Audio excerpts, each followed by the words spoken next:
జై శ్రీమన్నారాయణ. భగవద్బంధువులందరికీ స్వాగతం. మీ అందరికీ భాద్రపద పూర్ణిమ శుభ సందర్భంగా అనేక మంగళశాసనాలు చేస్తున్నాం. ఈవేళ నుంచి చాతుర్మాస్య కార్యక్రమాన్ని ఇక్కడ మేము ఆరంభం చేసుకుంటున్నాం. చాతుర్మాస్యం అంటే 4 నెలలు చేసే ఒక అనుష్ఠానం అన్నమాట. అది ఆషాఢ పూర్ణిమ నుంచి కార్తీక పూర్ణిమ దాకా 4 నెలల కాలం చేయాలి అనేది నియమం. అయితే దాన్ని పెద్దల యొక్క ఋషుల యొక్క అంగీకారాన్ని అనుసరించి పక్షాన్వై చతురః మాసాన్ అని ఒక విశేష ధర్మాన్ని అనుసరించి 2 నెలల కాలంలో ఒక్కొక్క పక్షాన్ని ఒక్కొక్క నెలగా దానిని భావించి చేసుకోవచ్చును అనేది ఒక నియమం ఉంది. అందులో కూడా మొదటి 2 నెలలు, మధ్య 2 నెలలు, చివరి 2 నెలలు ఇలా చెయ్యొచ్చును అనే నియమాన్ని అనుసరించి చివరి 2 నెలల కాలాన్ని ఇక్కడ మేము ఈవేళ ఆరంభం చేస్తున్నాం. ఎందుకోసమనంటే చరిత్రకి వన్నె తేగలిగే ఒక అద్భుతమైనటువంటి కార్యక్రమం మనకి రాబోయేటటువంటి ఫిబ్రవరి నుంచి 2వ తారీఖు నుంచి 14వ తారీఖు దాకా జరగబోతోంది. 1000 సంవత్సరాల క్రితం భూమి మీద పాదం మోపి సమతా సిద్ధాంతాన్ని లోకానికి తెలియచేసి భగవంతుడి సంతానం ఈ సకల ప్రాణికోటి కూడా. అందుకోసమనే ఎవరి విషయంలో కూడా మనం హెచ్చు తగ్గుల్ని చూడటానికి వీల్లేదు. అందరినీ కూడా సమానంగా గౌరవించాలి, ఆదరించాలి. ఎవరెవరైతే శ్రద్ధ కలిగిన వాళ్ళు ఉంటారో వాళ్ళందరికీ కూడా సమాజంలో గౌరవంగా బ్రతికేటటువంటి అధికారము, హక్కు ఉన్నాయి అనే విషయాన్ని మొదటిసారి చరిత్రలో ప్రపంచానికి చాటి చెప్పినటువంటి మహదాచార్యులు శ్రీ శ్రీ శ్రీ భగవద్ రామానుజాచార్య స్వామి 1017లో వారు అవతరించి 1137 దాకా అంటే 120 సంవత్సరాల కాలం వారు ఈ భూమిని పావనం చేస్తున్నారు. ఈ భూమిని దక్షిణం నుంచి ఉత్తరం దాకా అంటే కాశ్మీర్ తీరాల దాకా, అటు ప్రక్కన తూర్పు ప్రాంతాల్లో నేపాల్ దాకా కూడా సంచారం చేసి సమాజంలో ఉండేటటువంటి ప్రజల జీవన విధానాన్ని అంతటిని కూడా గమనించి సమాజంలో ఆ రోజుల్లో ఉండేటటువంటి భయంకరమైనటువంటి అడ్డుగోడలన్నింటినీ కూడా తొలగించి సమసమాజ స్థాపనని కేవలం మాటలతో చెప్పడం కాకుండా చేతలతో చేసి నిరూపించినటువంటి ఆచార్యులు భగవద్ రామానుజాచార్యులు వారు. సాధారణంగా పరిపాలకులు, ప్రభువులు, విద్యావంతులు, సామాన్యులు ఇవి 4 ప్యారలల్ లైన్స్లో నడుస్తూ ఉంటాయి సమాజంలో. ఒకరు చెప్పిన దాన్ని మరొకరు అంగీకరించారు. రామానుజుల వారి యొక్క గొప్పతనం ఏంటంటే ఆ రోజుల్లో వారు అందించినటువంటి సమతా సందేశాన్ని పరిపాలకులు అంగీకరించారు, సామాన్య జనం దాన్ని అనుసరించారు, విద్యావేత్తలు కూడా అంగీకరించి రామానుజుల వారి మార్గం మనందరికీ కూడా శరణ్యం. నచేద్ రామానుజేత్యేష చతురక్షరి కామ అవస్థాం ప్రపద్యంతే జంతవ హంత మాదృశ అని వారందరూ కూడా భావించారన్నమాట. అంటే రామానుజ అనేటటువంటి 4 అక్షరాల ఆ వ్యక్తిత్వం లేకపోతే ఏమయ్యుండేవాళ్ళం మాలాంటి విజ్ఞానవంతులం అందరం కూడా అని భావించారు. వారి జీవితానికి గొప్పతనాన్ని ఆపాదించడం అనేది ఏం లేదు, కానీ ఉన్న గొప్పతనంలో ఒక్క విషయాన్ని మనం అందరం కూడా సమాజంలో ఈవేళ నలుగురికి చాటి చెప్పాల్సినటువంటి అవసరం ఉంది. రామానుజుల వారికి చిన్న వయస్సులోనే అద్భుతమైన ప్రతిభా పాఠవాలు ఉండేవి. అలాంటి మహనీయులు సుమారు వారు 40వ పడిలోకి ప్రవేశించిన తర్వాత సన్యాసాశ్రమాన్ని స్వీకరించాక గురువు ద్వారా విన్న అర్థమే మంత్రము యొక్క ప్రభావాన్ని మనకి అందిస్తుంది అనే ఒక శాస్త్ర నియమాన్ని పాటించడం కోసమని వారుండే శ్రీరంగం దగ్గర నుంచి సుమారు 150 మైళ్ళ దూరంలో ఉండేటటువంటి తిరుకోస్ట్యూర్ అని ఈవేళ పిలుస్తూ ఉండేటటువంటి ఊరికి పాదయాత్రలో నడిచి వెళ్ళేవారు మంత్రం వారి దగ్గర నుంచి వినాలి అని.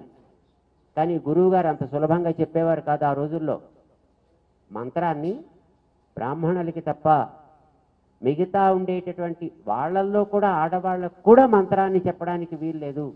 మిగతా వాళ్ళ సంగతి ఇంకేం చెప్పాలి కనుక ఎవరికి మంత్రాన్ని వినే అధికారం లేదు అనేటటువంటి చాలా గట్టి నియమాలు ఆ రోజుల్లో ఉండేవి. వింటే చెవుల్లో సీసం కరిగించి పోసేయాలనేంత దారుణమైనటువంటి నియమాలు ఉండేవి.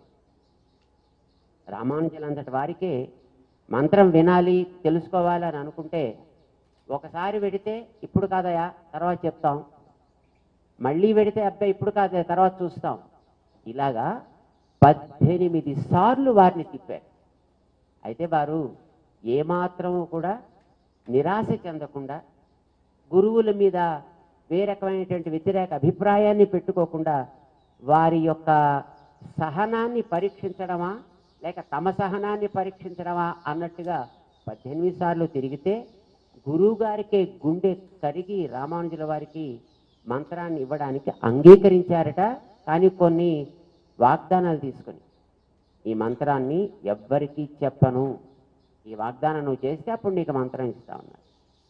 రామానుజుల వారు ఈ 18 సార్లు తిరిగే ప్రాసెస్లోనే మార్గ మధ్యంలో ఉండేటటువంటి ఎంతోమంది మహానుభావులు, మీలాంటి మహానుభావులకే ఇది అందడం ఇంత కష్టమైతే ఇక మాలాంటి సామాన్యుల గతి ఏమిటండి అని వాళ్ళంతా ప్రార్థన చేస్తే, నాకే కనుక గురువుగారు అనుగ్రహిస్తే తప్పకుండా దాన్ని మీ అందరికీ కూడా నేను పంచుతా. ఈ వాగ్దానం వారు ముందర చేసి ఉండడం చేత గురువుగారి దగ్గర మంత్రం తీసుకోగానే బయటకు వచ్చి పక్కన ఉండేటువంటి గోపురం పైకెక్కి వెంటనే మంత్రాన్ని అందరికీ లోకానికి విరజిమ్మారు. గురువుగారికి తెలిసింది. ఓ నరసింహ రూపాన్ని ధరించి బయటకు వచ్చి, ఏమయ్యా నా మాట కాదన్నావు కనుక నీకు రౌరవాది నరకాలు వస్తాయి. రామానుజుల వారు కేవలం పండితులే కాదు, అద్భుతమైనటువంటి ప్రతిభాశాలి కూడా. గురువుగారి కోపం వచ్చింది, దాన్ని ప్యాసిఫై చేయాలి. అంచేత వెంటనే గురువుగారి దగ్గర సాష్టాంగం చేసి, ఆచార్య ఈ మంత్రం వింటే ఏమొస్తుందండి? కష్టాలు పోతాయి, సుఖాలు వస్తాయి, ఎవరికైనా కదా.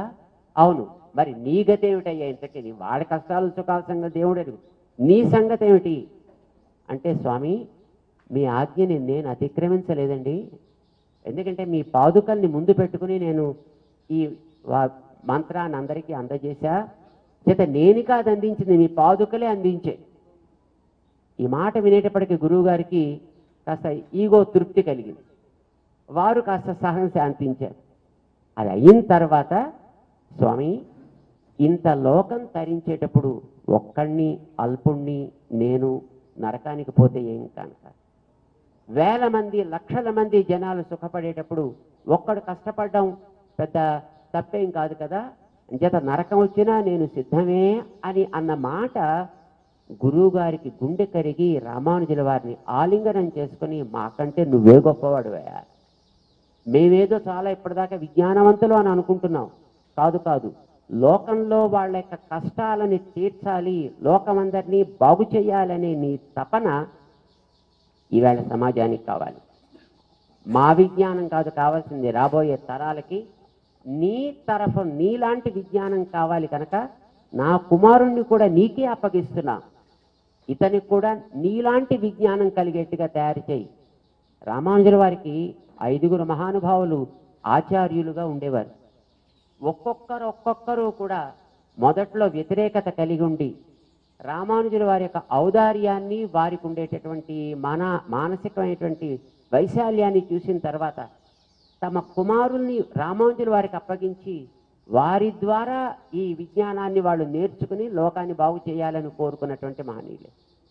ఇది ఆ వేళ రామానుజుల వారు చెప్పడం ఆ వేళకి ఎంత అవసరమైందో, సుమారుగా 500 సంవత్సరాల వరకు వారి యొక్క ఆ పరంపర సమతా స్ఫూర్తి సమాజాన్ని అద్భుతంగా మార్చింది. దక్షిణ భారతదేశంలో అయితే మనం పెద్దగా చెప్పాల్సిన అవసరమే లేదు, ఇక్కడ ఈ ప్రాంతంలో చాలా భక్తి సంప్రదాయం వ్యాపించింది. ఉత్తర భారతదేశంలో రాజస్థాన్, గుజరాత్, యూపీ, హర్యానా, కాశ్మీరం, అటు ప్రక్కన బీహార్, ఇన్ని రాష్ట్రాల్లో కూడా ఆ వేళ రామానుజుల వారు అందించినటువంటి ఆ సమతా స్ఫూర్తి ఆ ప్రాంతాన్ని అంతటిని కూడా భక్తి సిద్ధాంతాల్లో ముంచెత్తింది. అయితే తర్వాత మళ్ళీ భారతదేశానికి పాశ్చాత్యుల ఆక్రమణలు ఆరంభమైన తర్వాత సమాజాన్ని ముక్కలు చెక్కలు చేసి పాలించడమే లక్ష్యం కావడం చేత సమాజంలో ఉండే మళ్ళీ అంతరాలని వాళ్ళు పైకి తీసుకొచ్చి ఈవేళటి సామాజికంగా మనం చూసే ఈ దారుణ స్థితికి వాళ్ళు ఆ వెళ్చి పునాది వేశారు. సమాజంలో ఎప్పుడైనా సరే వ్యక్తి తనని తానెప్పుడు హింసించుకోడు. తన దేహంలో ఎన్నో అవయవాలు ఉన్నాయి. చేతులు, కాళ్ళు, కళ్ళు, ముక్కు, నోరు, పళ్ళు, నాలుక, క్రూరమైన పళ్ళు, మధ్యలో మెత్తటి నాలుక. కానీ ఒకదాన్ని ఒకటి ఎప్పుడు హింసించుకోకుండా అన్ని కలిసి పనిచేస్తుంటే కారణం ఇదంతా నాది అని అనిపించింది కనుక రామానుజుల వారు ఈ సిద్ధాంతాన్ని చాలా అద్భుతంగా వారు గమనించారు. సమాజంలో వర్ణంతో, కులంతో, జాతితో, ఆస్తి అంతస్తులతో ఎన్నో అంతరాలు ఉన్నప్పటికీ కూడా వీరందరూ నా అనే భావన కనుక ఏర్పడినట్టయితే ఈ సమాజంలో ఉండే ఉద్రిక్త వాదాలు తగ్గుతాయి. ఇది రామానుజుల వారి యొక్క విశ్వాసం. అందుకోసమనే నా అనే భావన ఎప్పుడు కలుగుతుంది? మనమందరం ఒక కుటుంబానికి చెందితే, మనమంతా మొత్తం ఈ భూమికి పుట్టినటువంటి సంతానమే. ఈ భూమిలోంచి ఏర్పడేటువంటి ఆహారాన్ని తినే మనం అంతా బతుకుతున్నాం. పేర్లు ఏమైనా మనం పెట్టుకోవచ్చు, మతాలు ఏమైనా అనుకోవచ్చు, కులాలు ఏమైనా అనుకోవచ్చు, వర్ణాలు వర్గాలు ఎవరు ఏమైనా అనుకోవచ్చు. కానీ మనందరం కూడా ఒక భూమికి సంతానం. ఈ భూమిని పాలించేవాడు ఒక్కడే ఈశ్వరుడు. కనుక మనమంతా కూడా ఒక దైవానికి సంబంధించినటువంటి పిల్లలము అనే భావన కలిగితే ఎదట వ్యక్తిలో ఏవైనా కొన్ని లోపాలున్నా వాటిని మావాడే కదా అని వెనకేసుకు రావాలని అనిపిస్తుంది, లేదా సవరించి బాగు చేయాలి అనేనా అనిపిస్తుంది. ఇదే సిద్ధాంతానికి శరీరీ భావ సిద్ధాంతము అని పేరు. రామానుజాచార్యుల వారు ఈ సిద్ధాంతాన్ని లోకానికి అందించి, అయినా మనం అందరం కూడా ఒకే భగవంతుడికి చెందిన సంతానమయ్యా, సోదరులు. ఈవేళ వసుధైవ కుటుంబకం అని అంటున్నారే, ఈ మాటకి ఆవేళ రామానుజుల వారు ఒక సైద్ధాంతికమైనటువంటి నిరూపణ చేసి సమాజానికి అందించడం చేత సమాజంలో అందరూ కూడా కలిసిమెలిసి జీవించారు. ఈవేళ మనం చూస్తున్నాం, ఒక కులం వాళ్ళు ఆ కులానికి సంబంధించిన మరొకళ్ళని తట్టుకోలేకపోతున్నారు. ఒక మతం వాళ్ళు తమ మతానికి చెందినటువంటి మరొకళ్ళని తట్టుకోలేకపోతున్నారు. ఈవేళ ప్రపంచంలో చూసేటటువంటి స్థితి మనకి చాలా నిరాశాజనకంగా కనిపిస్తోంది, భయానకంగా కూడా కనిపిస్తోంది. ఉద్రిక్తత పెరుగుతోంది. ఏ క్షణంలో ఏ ప్రక్క నుంచి ఏ రకమైనటువంటి వాతావరణం ఒకసారి బ్లాస్ట్ అవుతుందో తెలియనటువంటి ఒక స్థితి ఉంది. కారణం వ్యక్తుల్లో పరస్పరము అర్థం చేసుకోగలిగే హృదయం కంటే నా ఆధిపత్యమే చెల్లుబాటు అవ్వాలనేటటువంటి ఒక అహంకారపు పోకడం. ఇది తగ్గాలంటే మనం అందరం ఒక కుటుంబం వాళ్ళమే అనే భావన కలగాలి. దానికి బీజారోపణ చేసి పెంచినటువంటి మహనీయులు రామానుజులు కనుక వారి యొక్క ఆ సిద్ధాంతం ఈ ప్రస్తుత వర్తమాన కాలంలో మనం గమనించేటటువంటి స్థితికి ఇది అప్రాప్రియేట్ మెడిసిన్ అని మేము విశ్వసిస్తున్నాం. మేమే కాదు, పెద్దలందరూ కూడా ఆ మాట చెప్తున్నారు. రామానుజుల వారి యొక్క అవతారం జరిగి 1000 ఏళ్ళు అయింది. ఇప్పుడు వారు 1017లో వచ్చారు, 2017కి 1000 ఏళ్ళు పూర్తయ్యాయి.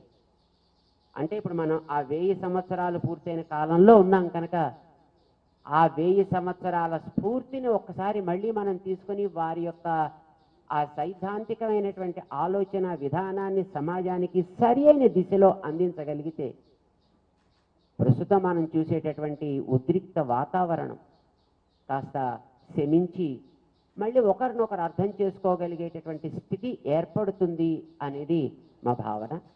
రామానుజుల వారి యొక్క ఆనాటి సమతా స్ఫూర్తి సిద్ధాంతము తిరిగి మళ్ళీ ఈవేళ సమాజానికి అందించాల్సిన అవసరం మనందరికీ ఏర్పడడం చేతనే దాన్ని అందరికీ తెలియచేయాలి అని ఇక్కడ మన ఈ శ్రీరామనగరం అంటాం. మన ఈ ప్రాంతాన్ని, ఈ శ్రీరామనగరంలో రామచంద్రుడి యొక్క ఛాయలో రామానుజాచార్యుల వారి యొక్క ప్రపంచంలో రెండవ స్థానాన్ని చేరేటటువంటి ఒక పంచలోహ మూర్తి, కూర్చున్న పంచలోహ మూర్తుల్లో ఈ రామానుజాచార్యుల వారు ఇప్పుడు ఇక్కడ మనం నిర్మాణం చేసుకున్నది 2వ స్థానాన్ని ఆక్రమిస్తుంది అనమాట. ఎందుకు ఇంత పెద్ద మూర్తిని ఏర్పరచాలి అని పెద్ద ప్రశ్నలు వచ్చాయి మొట్టమొదట. ఎందుకు ఏర్పడాలంటే ఇంత మూర్తిని చూడగానే ఎవరు వీరు అనే ఆలోచన బయలుదేరుతుంది. ఏం చేశారు వారు ఘనకార్యం అనే ప్రశ్నలు వస్తాయి. వారు ఇచ్చింది సమతా స్ఫూర్తినయ్యా, సమతా సందేశాన్ని అని మనం తెలియచేస్తే దాన్ని తెలుసుకోగలిగేటటువంటి అభిరుచి, జిజ్ఞాస కనుక వ్యక్తుల్లో మనం ఏర్పరచగలిగితే తప్పనిసరిగా సమాజానికి క్షేమం కలుగుతుంది అనేటటువంటిది ఒక విశ్వాసం. రెండవది, ఇప్పుడు ఈవేళ మన వాతావరణాన్ని చూస్తున్నాం. 17లో ఆరంభం చేయవలసిన మూర్తిని మనం 2001లో ఆరంభం చేసుకుంటాం, 2002లో ఆరంభం చేసుకోబోతున్నాం. ఎందుకంటే మధ్యలో ఏర్పడ్డ కరోనా ప్రభావం చేత ఈ ప్రపంచం అంతా కూడా మొత్తం అతలాకుతలం అయిపోయింది. ఆ వైరస్ ఏమిటో తెలియదు, ఎలా ఉంటుందో తెలియదు, ఏం చేస్తుందో తెలియదు, దేనివల్ల తగ్గుతుందో తెలియదు. కానీ వ్యాపించిన వైరస్ యొక్క ప్రభావం మాత్రం ప్రపంచం అంతా కూడా చవి చూసింది, ప్రతి కంట్రీ చవి చూసింది. మన దేశంలో అయితే 2 వేవ్స్ అయ్యాయి ఇప్పటిదాకా. మొదటి వేవ్లో వృద్ధులందరికీ జరిగింది ఉపద్రవం, రెండో వేవ్లో యువతకు కూడా ఉపద్రవం జరిగింది. ప్రభుత్వాలు, వైద్య శాఖలు కూడా మళ్ళీ 3వ తరంగం వచ్చే అవకాశం లేకపోలేదు సుమా, చిన్నపిల్లల్ని ఈసారి మనం జాగ్రత్తగా చూసుకోవాల్సిన బాధ్యత ఉంది అని అంటున్నారు. దానికి మన వైద్యాలయాల నుంచి చిన్నపిల్లల యొక్క ఆరోగ్యాన్ని రక్షించుకోవడానికి, రోగనిరోధక శక్తిని పెంచుకోవడానికి కావాల్సిన ఔషధాలను ఇప్పుడు ఈవేళ 10,000 మందికి వితరణ చేస్తున్నారు.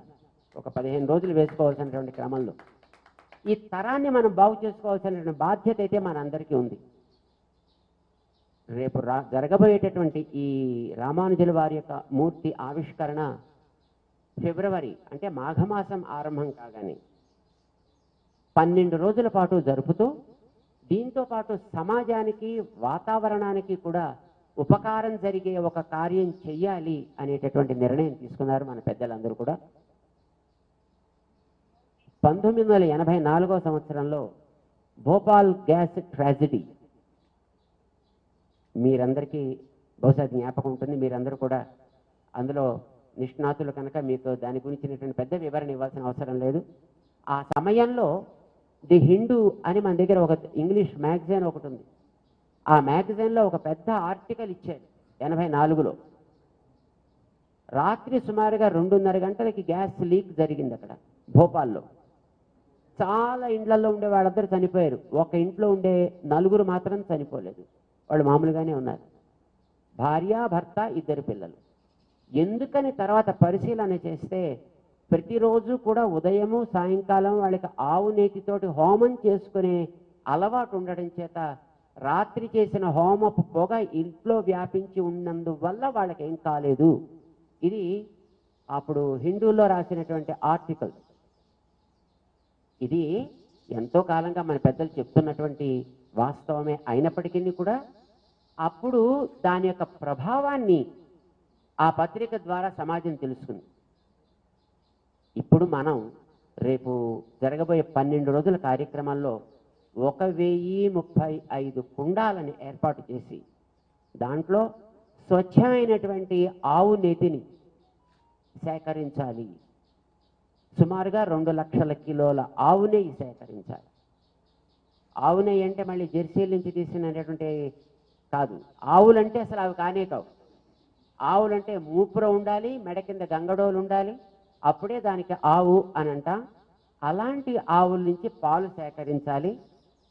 ఆ తర్వాత పాలలోంచి క్రీమ్ తీసి వెన్న చేయడం కాదు, పెరుగు చేసిన తర్వాత దాంట్లోంచి వెన్న తీసి అప్పుడు నెయ్యి చేయాలి. దాన్నే మనం నెయ్యి అని అంటాం. ఇదివరకు రోజుల్లో అట్లా చేసేవారు. కానీ ఇప్పుడు అది చెప్పుకోవాల్సినటువంటి ఒక దౌర్భాగ్యపు స్థితి వచ్చింది బయట పరిస్థితులు మారడం చేత.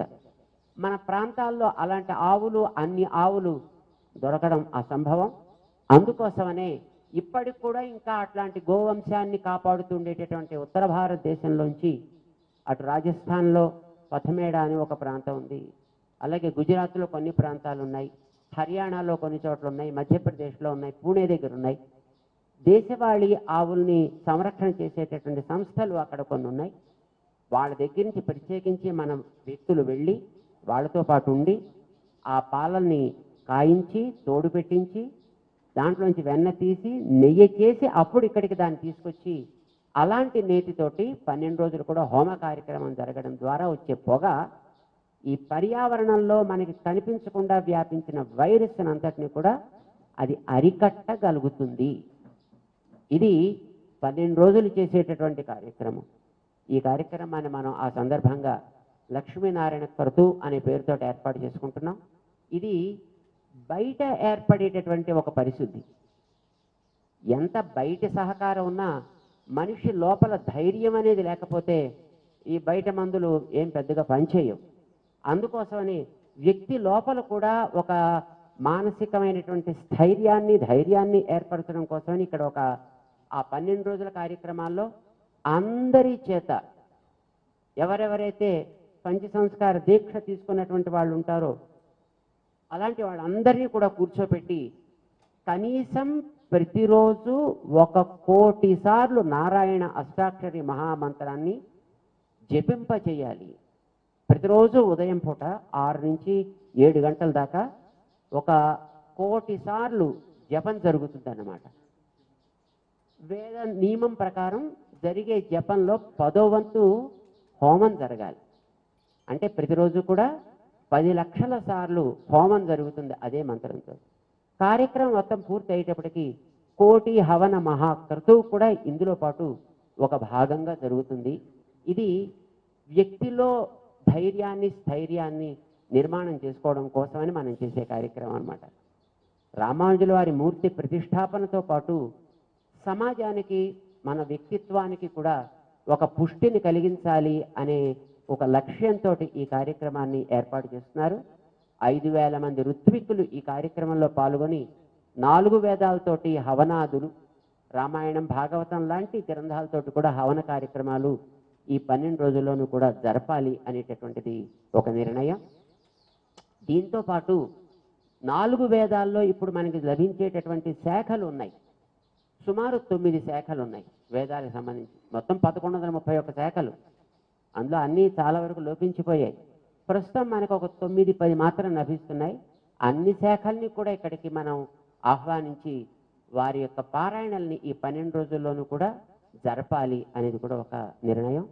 అలాగే ప్రతి హోమశాల దగ్గర కూడా ఒక్కొక్క దేశీయమైనటువంటి గోవుని ఏర్పాటు చేసి గో పూజలు కూడా ఈ సందర్భంగా జరగాలి. ఎందుకంటే భూమిని మనం పూజించి ఆ భూమి యొక్క ప్రసన్నతని మనం తీసుకోవాలి అని అంటే గోవు ద్వారా పొందాలి అని మనకి శాస్త్రాలు చెప్తున్నాయి. అంటే గోవుని భూమికి ప్రతీకగా భావిస్తారు. అందుకోసం గో పూజా కార్యక్రమం కూడా ఈ యాగశాలల్లో సుమారు 128 యాగశాలలు ఉంటాయి రేపు జరగబోయే కార్యక్రమంలో. ప్రతి యాగశాలలోనూ 8 కుండాలు ఉంటాయి. ఏ దిక్కుల్లో ఏ రకంగా జరగాలి అనేటటువంటిది మనకి ఆగమాలు ఆదేశించినటువంటి క్రమంలో ఇవి జరుగుతాయి. ఈ కార్యక్రమం 12 రోజులు జరుగుతూ ఈ రామానుజుల వారి యొక్క బృహన్మూర్తిని లోకార్పణం చేసుకోవాలి అనేటటువంటిది సంకల్పం.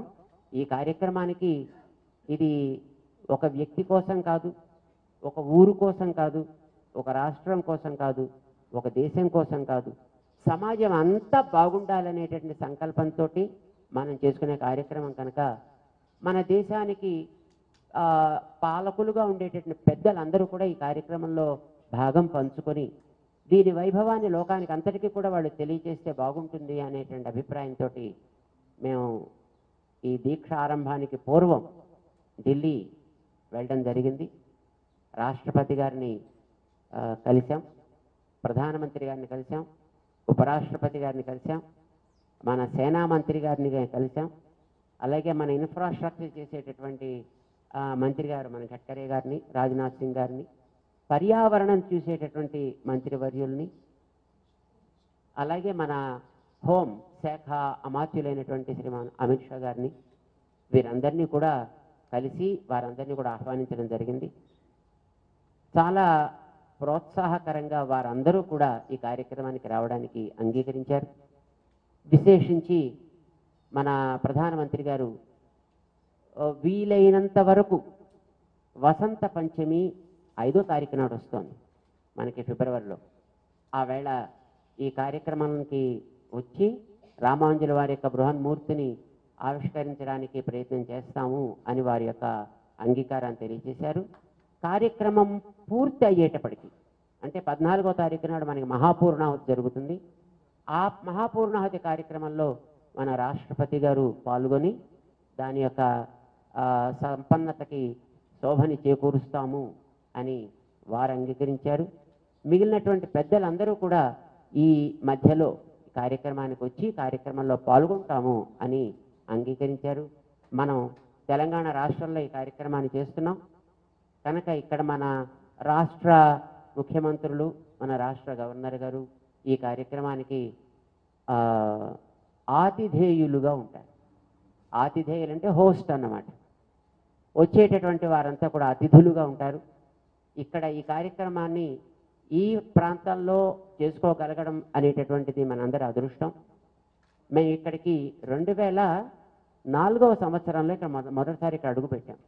అప్పటికి ఈ ప్రాంతంలో ఏ రకంగానూ కూడా ఏమీ లేదు. ఇక్కడ మొట్టమొదటిసారి ఇక్కడ అడుగు పెట్టినప్పుడే ఇది ఒక అద్భుతమైనటువంటి స్థానం అవుతుంది. ఎందుకంటే ఇక్కడ మధ్యలో ఎత్తుగా ఉండి అన్ని వైపులా పల్లంగా ఉండేటటువంటి కూర్మాకృతిలో ఉండేటటువంటి నేల ఇది. మన డాక్టర్ రామేశ్వరరావు గారు మొట్టమొదటిసారి మమ్మల్ని ఇక్కడ తీసుకొచ్చి చూపించినప్పుడు ఇక్కడ పండితులంతా చూసి ఇది కూర్మపృష్ఠ భూమి, ఇక్కడ ఏ కార్యం చేసినా అది అద్భుతమైనటువంటి ప్రభావాన్ని లోకానికి అందిస్తుంది అని చెప్పారు. ఏదైనా చిన్న స్థాయిలో జరగదు, ఇక్కడ బృహద్రూపాన్ని ధరిస్తుంది అన్నారు. అది వాస్తవం అని ఒక్కొక్క సన్నివేశం తెలియజేస్తోంది.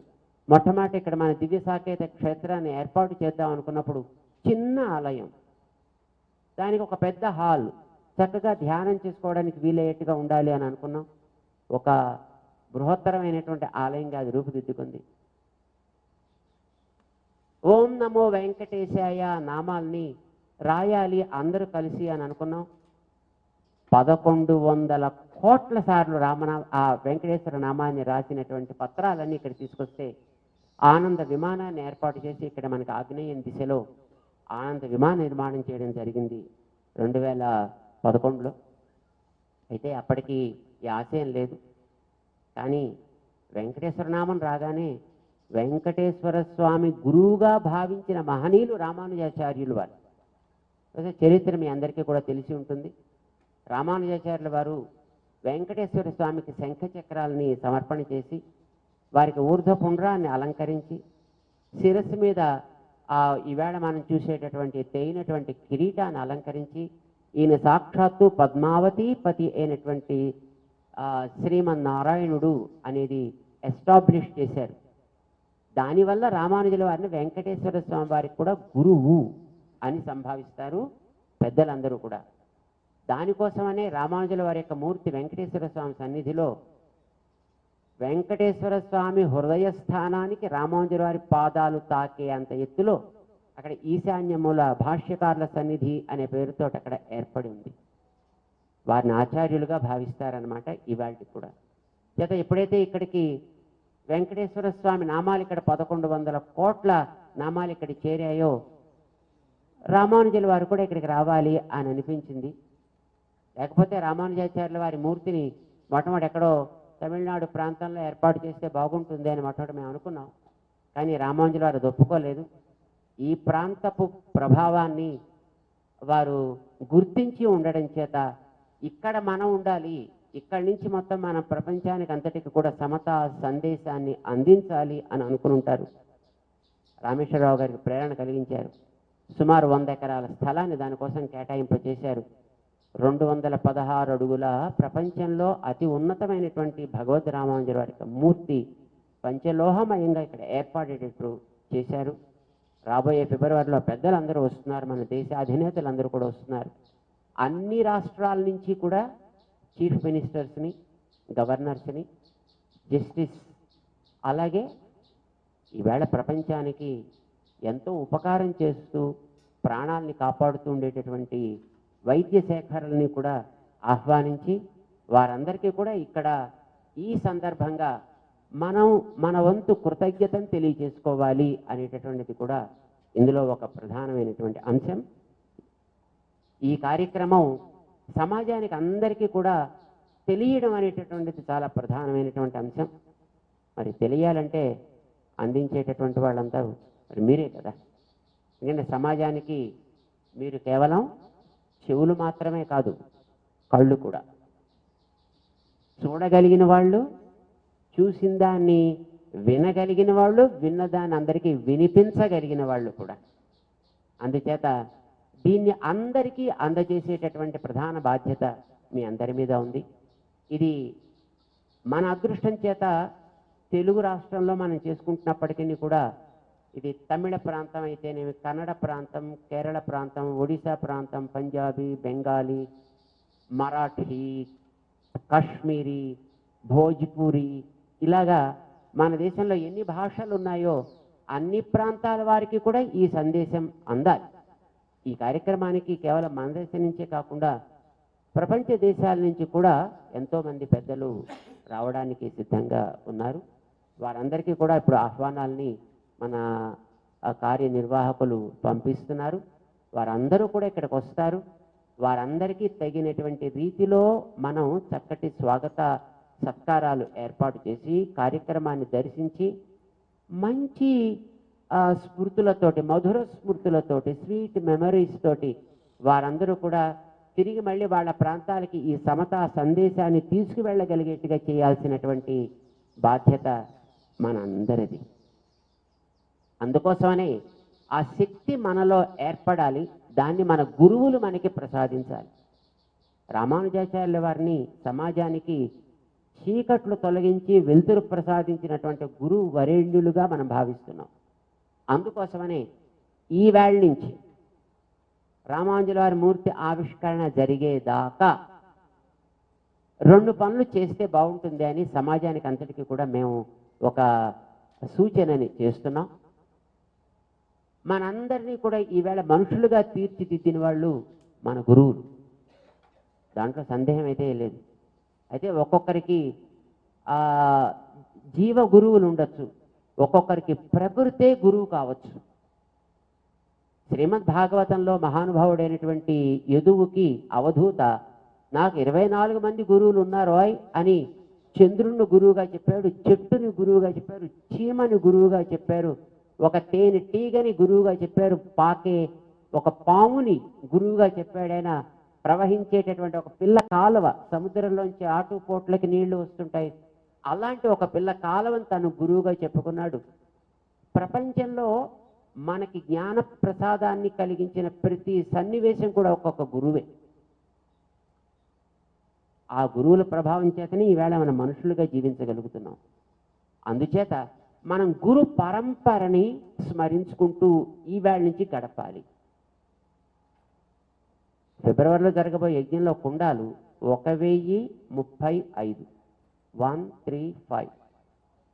ఈవేళ నుంచి మన ఆ కార్యక్రమానికి ఉండే రోజుల్లో కూడా 135.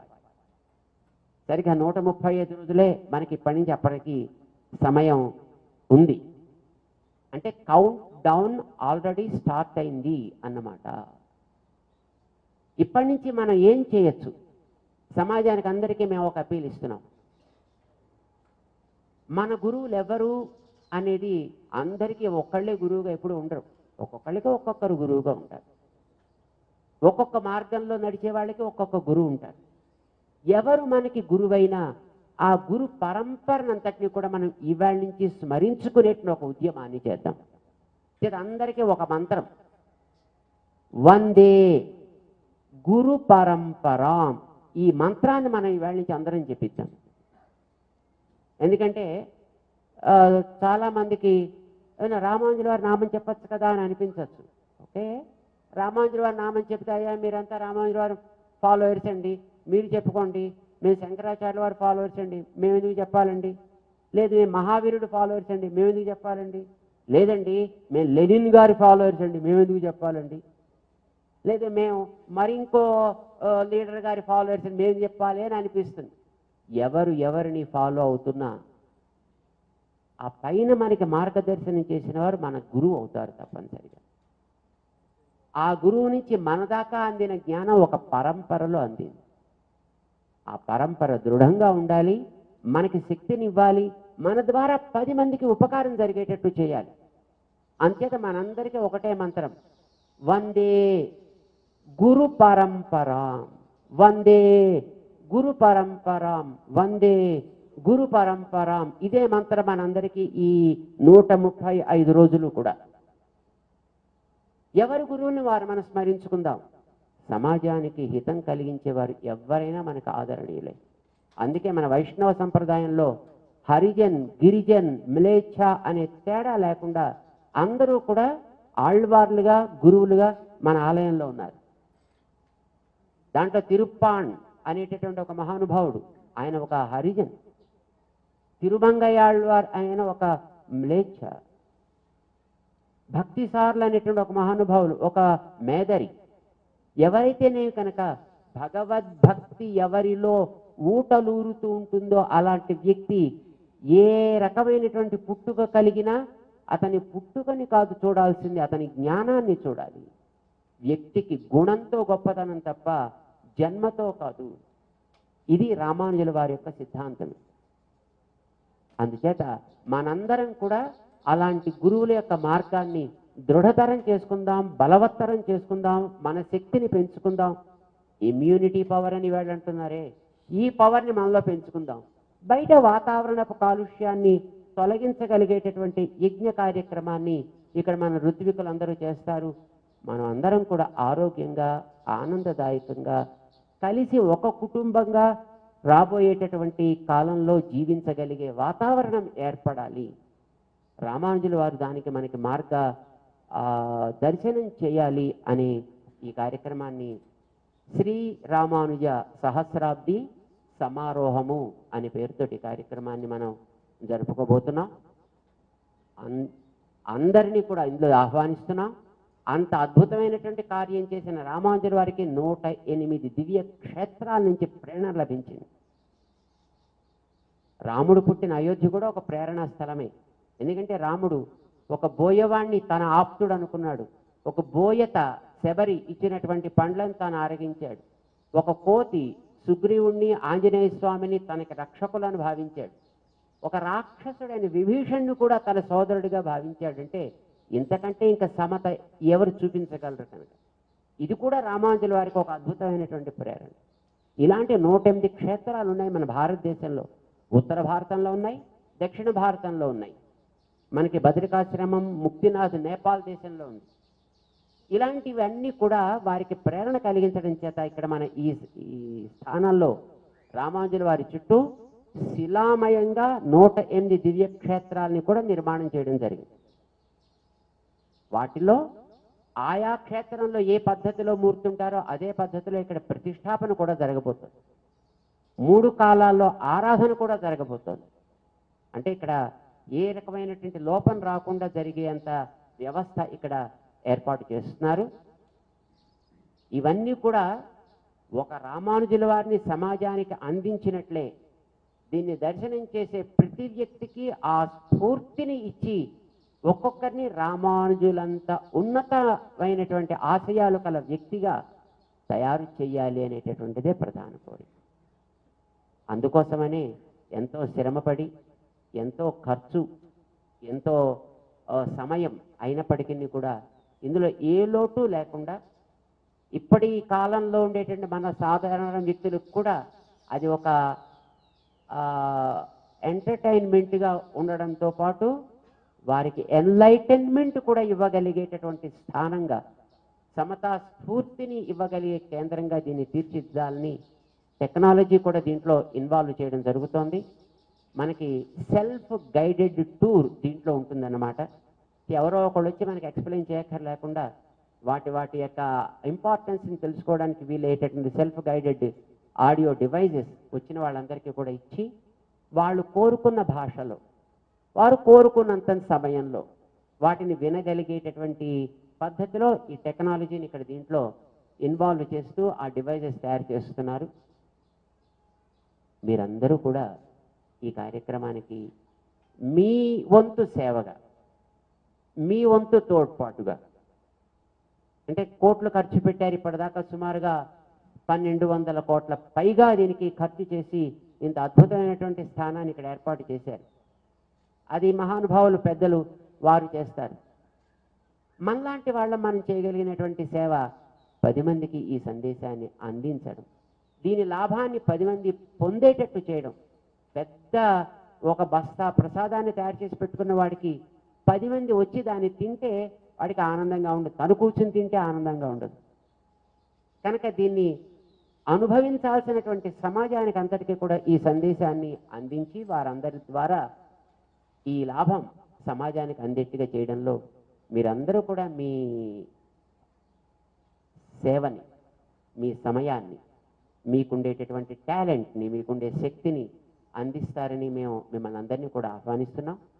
చాలా ఉత్సాహంగా ఈవేళ మీరందరూ కూడా వచ్చారు.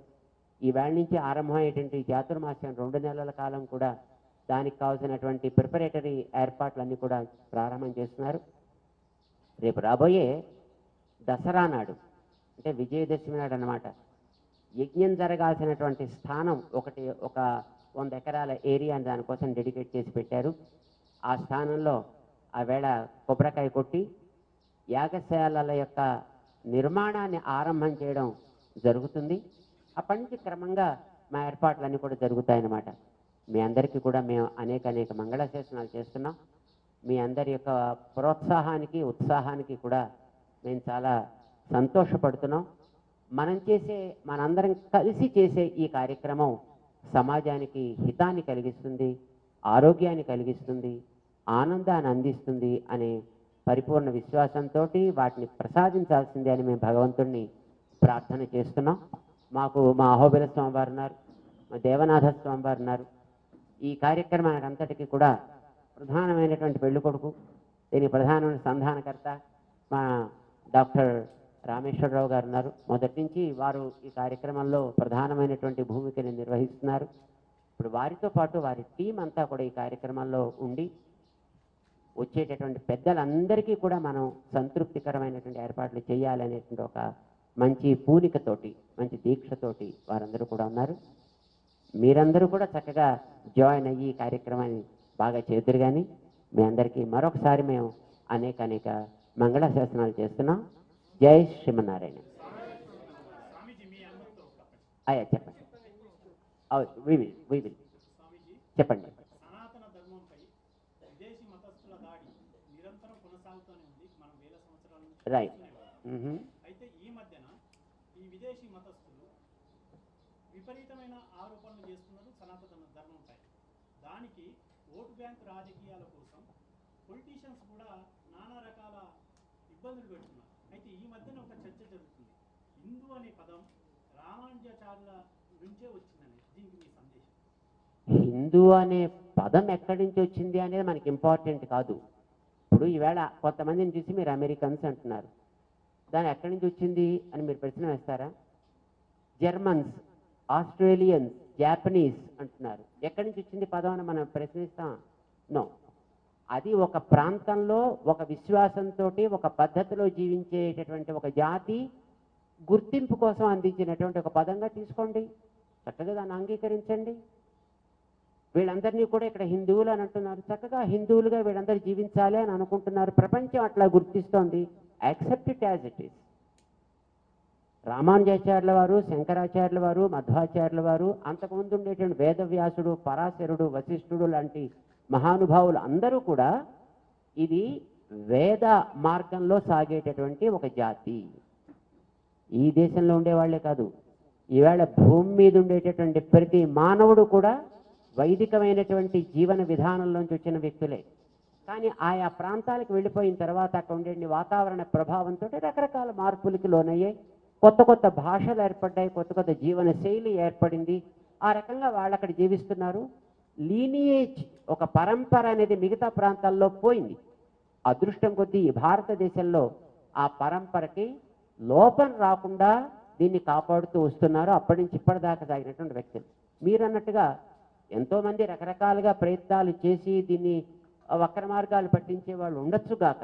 అయినప్పటికీ కూడా దీనిని విశ్వసించేటటువంటి జాతి కేవలం పాండిత్యం కలిగినటువంటి చదువుకున్న జాతి మాత్రమే కాదు, అడవుల్లో నివసించేటటువంటి ఒక ట్రైబ్, ఆదివాసీ జనం కూడా చక్కటి బొట్టు పెట్టుకుని, చేతులు గాజులు వేసుకుని, మెడలో ఆభరణాలు ధరించి, కాళ్ళకి మట్టిలో తొడుక్కుని వాళ్ళు సాగించేటటువంటి నిత్య జీవన విధానంలో దంపుకునే బియ్యానికి కూడా గోవిందనామాలు చెబుతూ రామనామం చెబుతూ చేసుకునే అంత స్ట్రాంగ్ రూటెడ్గా దీన్ని మన పెద్దలు ఏర్పాటు చేసి పెట్టారు.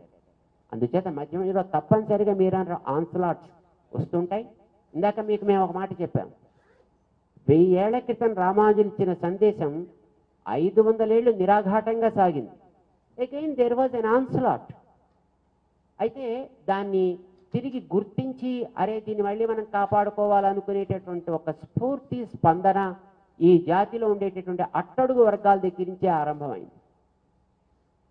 అందుచేత ఇది కేవలం పండితులు పాటించేటటువంటి ధర్మం కాదు, ఇది అతి సామాన్యమైనటువంటి వ్యక్తి దగ్గర నుంచి జీవనంలో మమైకమైనటువంటి ధర్మం. ఇది తప్పనిసరిగా కొన్ని బాధలు ఏర్పడతాయి, అప్పుడు కొంత కొంత గ్లాని అన్నారు. అందుకోసమే యదా యదా హి ధర్మస్య హానిర్భవతి అన్నది కృష్ణుడు, గ్లానిర్భవతి అన్నాడు.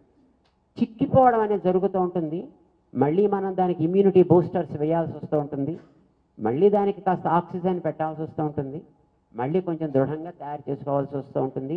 రామానుజుల వారి యొక్క మూర్తి ప్రతిష్టాపన కార్యక్రమం, మనం జరగబోయే సమారోహాలు కూడా అలాంటి బూస్టర్స్ కోసమే మనం చేసుకుంటున్నాం.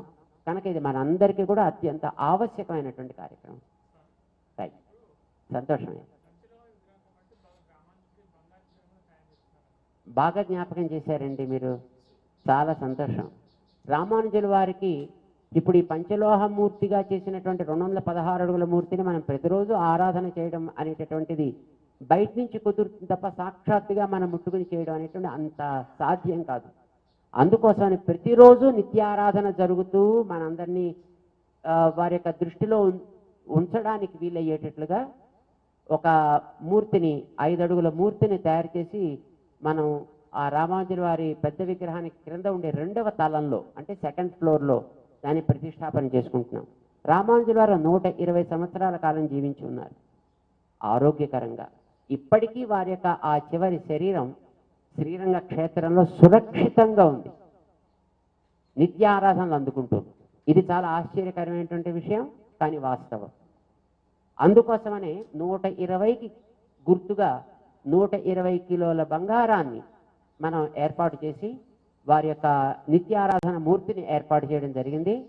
చాలామంది కొన్ని ప్రశ్నలు వచ్చాయి, రామానుజుల వారికి 120 కిలోల బంగారం అవసరమా, సమతామూర్తిగా పేరు పొందిన ఆయన ఈ బంగారం కోరుకుంటారా అని. Never such a kind of great Acharya accepts any kind of luxurious presentations to him. కానీ ఇవాళ సమాజంలో మనం ఉన్నాం, వారు చేసిన ఉపకారానికి లబ్ధిదారుల మనం, వారు అందించినటువంటి సందేశానికి లబ్ధిదారులు మొత్తం ఈ సమాజంలో ఉండేటువంటి అతి సామాన్యమైనటువంటి వ్యక్తులు కూడా. కనుక వారు చేసిన ఉపకారానికి కృతజ్ఞతగా మనకి లభించే వాటిలో ఏది అతి ఉత్తమమైనదో దాన్ని అర్పించడానికి మన బాధ్యత కోరుకోవడం అనేది ఎప్పుడు వారు చేయరు. అందుకోసమనే సామాన్యులు కూడా, చిన్న చిన్న కూలీ నాలి పనులు చేసుకునే వ్యక్తులు కూడా తమ నుంచి ఒక చిన్న బంగారపు ఒక తులమైన దాంట్లో చేరి ఈ మూర్తిలో తమ తరఫున ఆరాధనలు అందుకోవాలనే శ్రద్ధతో అర్పించిన బంగారంతో అలాగ 120 కిలోల బంగారం అయింది. దాంతో ఆ మూర్తిని నిర్మాణం చేయడం జరిగింది. ఆ మూర్తి యొక్క ఆరాధనలు కూడా ఈ 14వ తారీఖు నుంచి మహాపూర్ణాహుతి అయినప్పటి నుంచి అన్నమాట నిత్యము జరుగుతుంటాయి. చాలా చక్కగా మీరు జ్ఞాపకం చేశారు, సంతోషం. దట్స్ రైట్ అమ్మా. ఇంగ్లీష్లో, మరి ఇంగ్లీష్లో చెప్తే మీరు అందరికి అక్కర్లేదు కదా, చెప్పంటారా ఇంగ్లీష్లో మళ్ళీ ఒక మాట? Okay, brief. Okay, that's fine.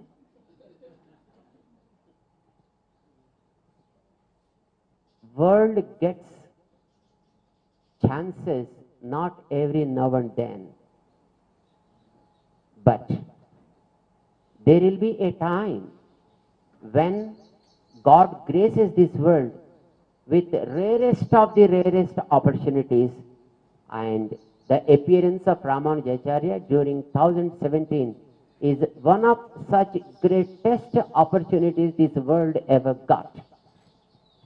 He born during 1017 AD and lived on this earth for 120 years with good health and health, touring entire breadth and width of this country, observing the fate of the people of this land. People at different stages, in different ways, were discriminated in those days. Of course, even today also such kind of things are prevailing.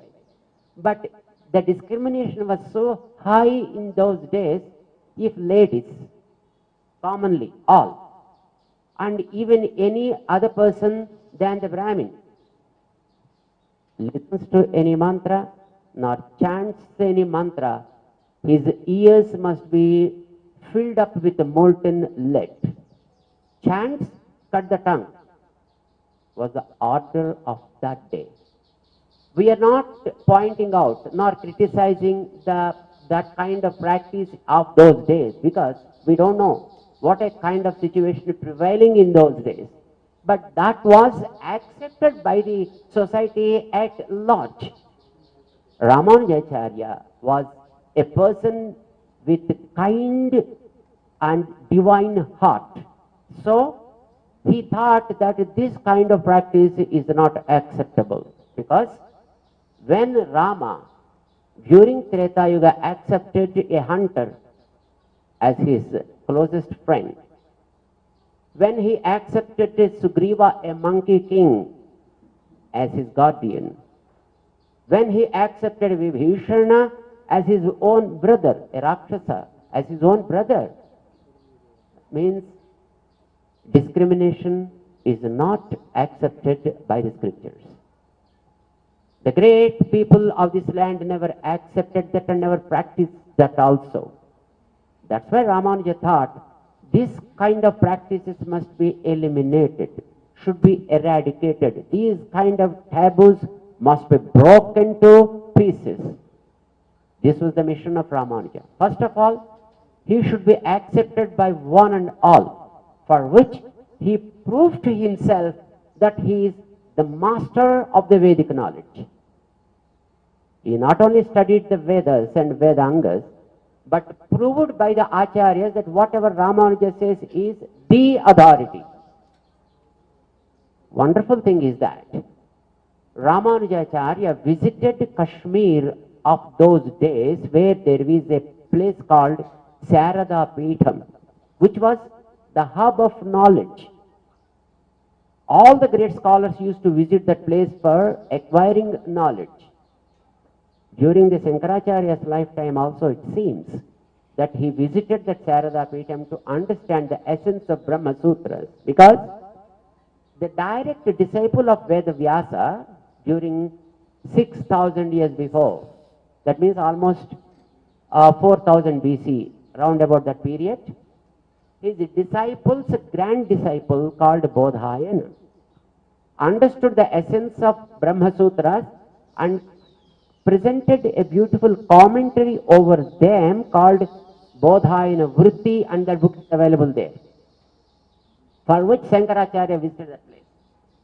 Even after, during Ramanuja's period also, he visited that Sarada Peetham and explained the meaning of that Kapyasa Sriti, which is very famously known from Chandogya Upanishad. It seems in the story, the goddess Sarada,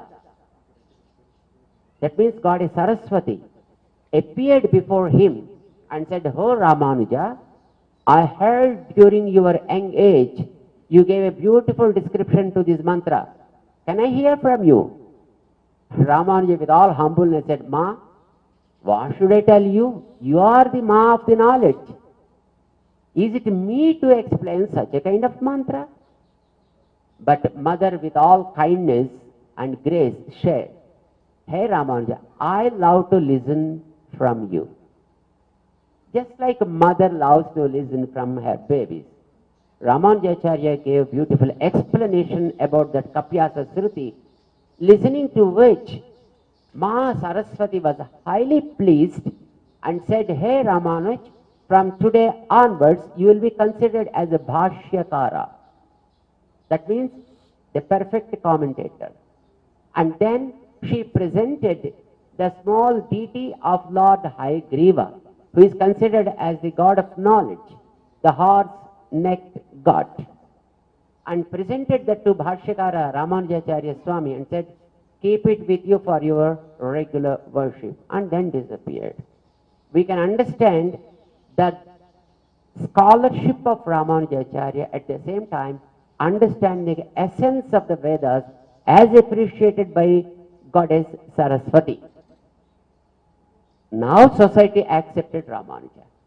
After getting that acceptability by the society, then Ramanuja started his reforms to the society. We know untouchability was one of the greatest crimes on this land people were practicing even in those days. Ramanuja put an end to that.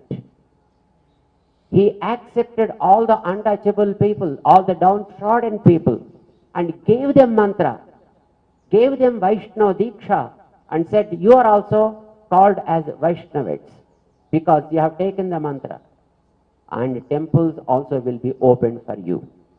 He opened the doors of the temple in Karnataka, place called Melkote, and then he allowed them into the temple to have the darshan of God, saying, all children should be accepted by God, and there need not be kind of discrimination among his children. God never pleased with it.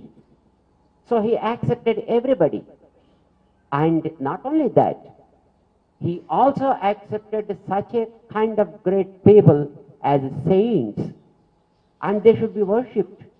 That's why even today, in all the Vaishnavite temples, there are 12 alvars, considered, par excellence with their knowledge. Among such alvars, Tiruppan is a Harijan, Bhaktisara is a Mlecha, Tondaradapudi Alvar was a Brahmin, and Tirumangai Alvar was a BC class person. So there is no question of BC or DC or SC or whatever it is. Bhakti is considered as a supreme of any kind of thing. It is not the birth that is to be considered for a person to be respected by the society, but it is his knowledge and practice. This is what Ramanuja has given importance for. Such a kind of Ramanujacharya's philosophy was there on this land for almost 500 years, unbreakable. But we know very well the situation of this country, the onslaughts by the invaders on this land, from French, from Dutch, from British. They are the people again divided the society under again the name of casteism.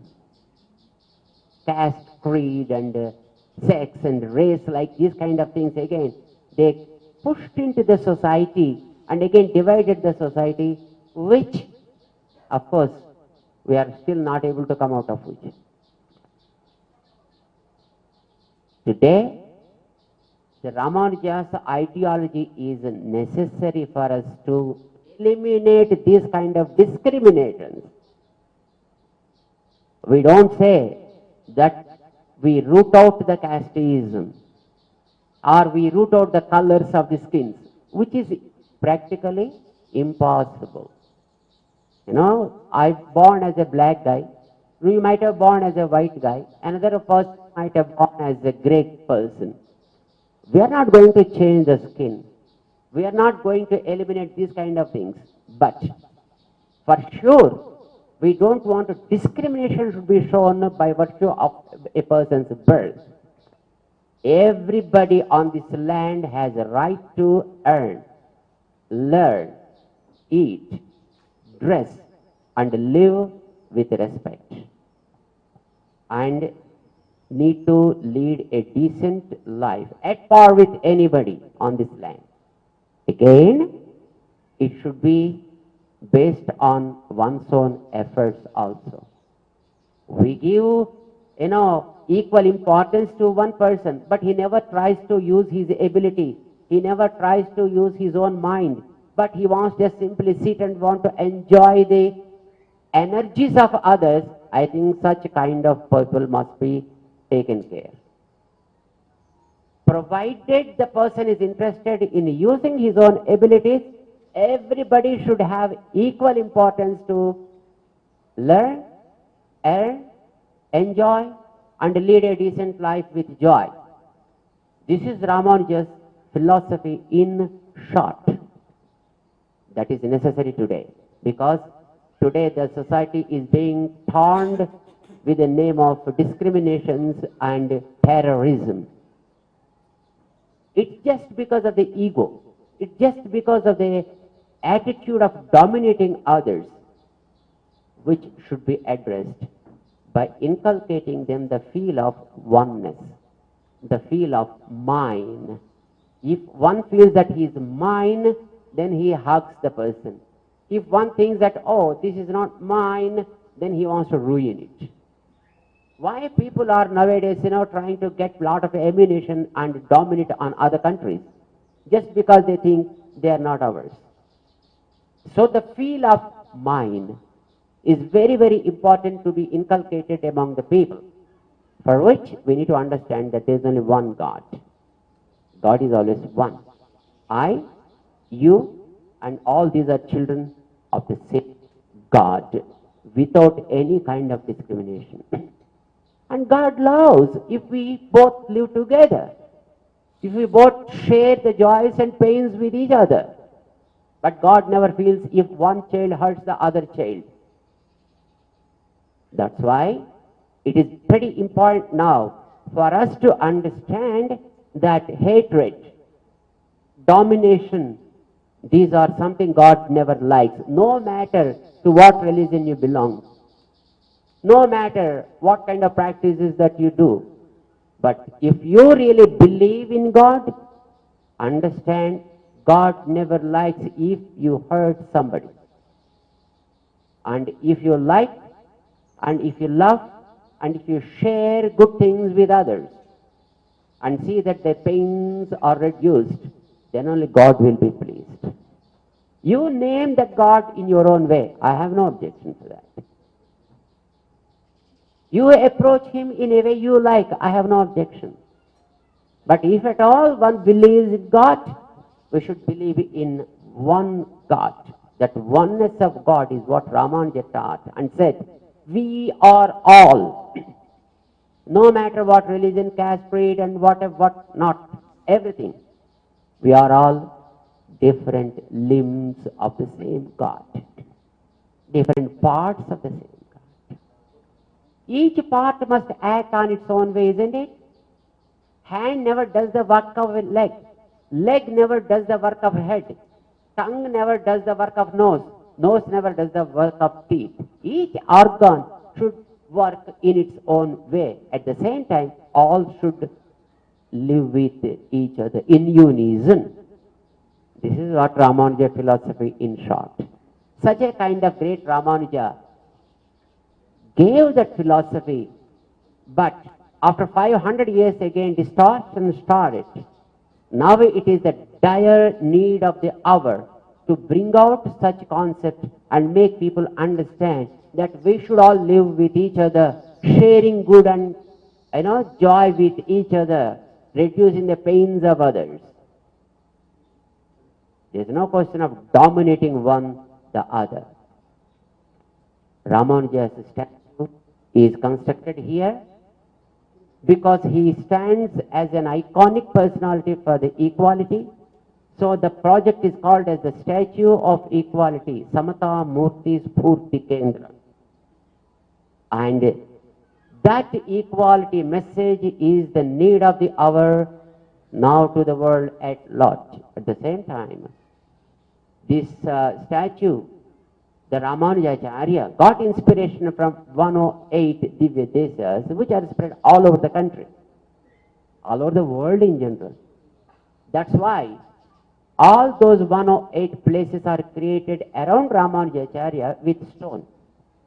And the consecration is going to take place from 2nd February to 14th of February for 12 days, during which time 1035 kundas Sri Lakshmi Narayana Yajnam, Mahayajnam is also going to take place. The aim of that is to purify the environment, because nowadays the virus, the dreadful virus, deadly virus is scaring the world. And of course, it's happening since 2 years, but it is still not leaving us. That's why we are all, just wearing the face shields or masks and observing the sanitation process, etc., etc. Of course, we need to follow such kind of things, but at the same time, we should see that this kind of virus should be addressed, eliminated. There is a Vedic process. Offer right ghee with right process, chanting the right mantras. And hence, here, 1035 kundas yagam has been planned, and in which the desi cow's ghee, measuring approximately 200,000 of liters, 2 lakhs of liters of ghee is going to be used in that oven. Such a huge quantity? Yes, it is needed. When the hall is so big and we want to illumine the hall, a small lamp will never do the work.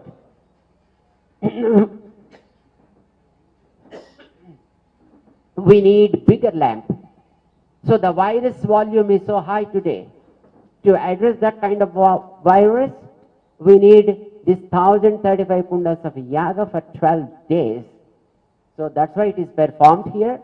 Such a kind of ghee is also being procured from different corners of this country, because there are still good cows preserved in many parts of this country. Though in this part of the country, that kind of cows are in extinct, but they are still available in Rajasthan, in Haryana, in Gujarat, in MP, in Pune, like places.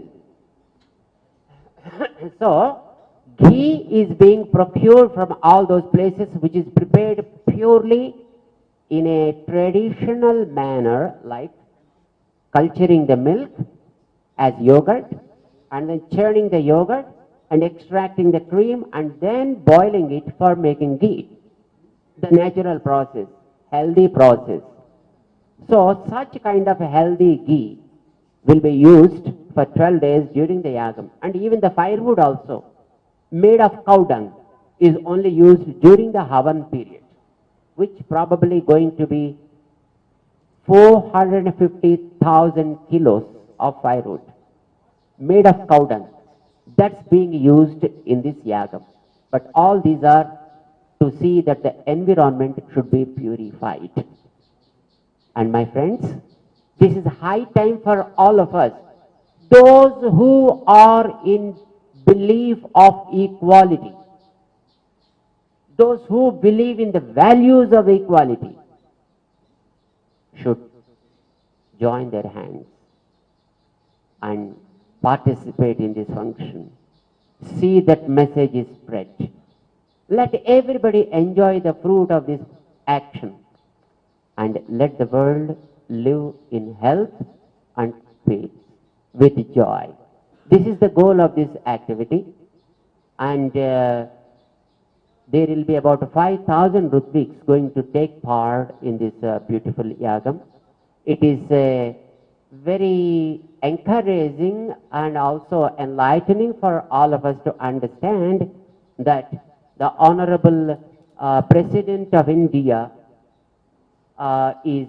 gave his consent to participate in this yagam during the Mahapurnahuti time on 14th of this February.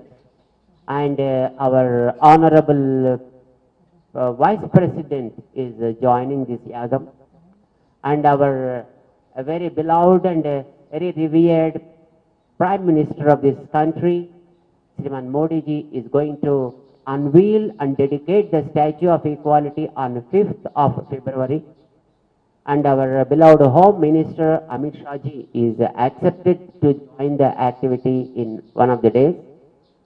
And we met with Shriman Rajnath Singh ji and with Nitish Gadkar ji and many other respected ministers and also our Chief Justice of our Supreme Court, Shriman Ramana ji, also accepted, gave his consent to join this event. And all are coming and joining this event from 3rd February to 14th of February. Second evening it's going to be initiated. And we are planning to invite all the chief ministers and governors and justices of our country.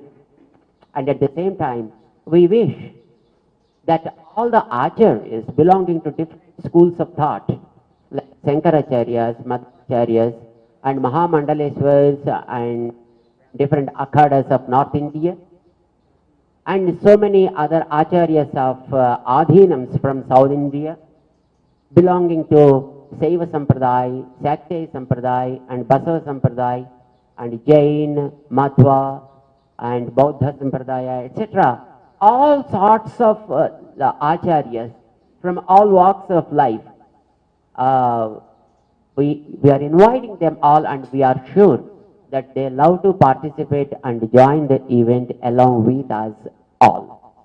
So, we extend our warm and hearty welcome to all the devotees, those who are in India or otherwise any part of the world, to join this event and get the warmth of the Acharya's grace. At the same time, from today on, for us the countdown is 135 days. 1035 Pundas Yagam we are going to have. But till then, we need to strengthen ourselves, isn't it? So, we appeal all the devotees and we extend our invitation to one all.